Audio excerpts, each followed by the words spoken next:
இப்போலாம் காலையில் வச்ச குழம்பு நைட்டு வரைக்கும் வர மாதிரி சேர்த்து தான் வைக்க வேண்டியிருக்கு. கேஸ் தட்டுப்பாடு இன்னும் எத்தனை நாளைக்கு இருக்கும்னு தெரியல.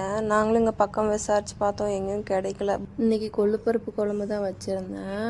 காலிக்கலான்னு பார்க்குறப்ப எண்ணெய் காலி ஆயிடுச்சு. அப்படியே பக்கம் தான் சூப்பர் மார்க்கெட்டுன்னு சொல்லி கிளம்பியாச்சு. டெலிவரி ஆனதுலேருந்து எங்கேயும் வெளியே போகல. வீட்டிலே இருக்கிறதுனால இப்படி ஏதாச்சும் போனால் தான், ஒரு ஷாப்பிங் மாதிரி போனால் தான் மைண்டு கொஞ்சம் ரிலாக்ஸாக இருக்குது. எனக்கு பால் பிடிக்காது, அதனால் எப்போவுமே டார்க் சாக்லேட் தான் நான் சாப்பிடுவேன். அதில் தான் பால் ஃப்ளேவர் எதுவுமே இருக்காது. நான் எப்போ கடைக்கு போனாலும் 500 தான் எடுத்துகிட்டு போவேன். ஏன்னா அப்போ தான் மீதிச்செல்லாம் நமக்கு கிடைக்கும். நீங்கள் எத்தனை பேர் இந்த மாதிரி எடுத்துகிட்டு போவீங்கன்னு சொல்லுங்கள். அடிக்கிற வெயிலுக்கு சில்லுன்னு எதாவது சாப்பிட்டா நல்லாயிருக்கும் தான் ஐஸ்கிரீம் வாங்கிட்டு வந்தேன். அடிக்கிற வெயிலுக்கு விட்டத்தை பார்த்து ஐஸ்கிரீம் சாப்பிட்றது எவ்வளோ ஒரு சுகம் தெரியுமா? சும்மாவே நம்மளை எவனும் வெளியே கூட்டிகிட்டு போக மாட்டான். இப்போ டெலிவரி வேற இருக்குது. அந்தைய வச்சுட்டு வெளியே எங்கேயும் போகக்கூடாதுன்னு சொல்லி இன்னும் எத்தனை நாள் நம்மளை வீட்டுக்குள்ளே அடிச்சு வைக்க போகிறாங்களோ தெரியல. அதை யோசிச்சுக்கிட்டே ஐஸ்கிரீம் சாப்பிட்டேன். Tata bye bye. இன்னொரு வ்ளாக்ல பார்க்கலாம்.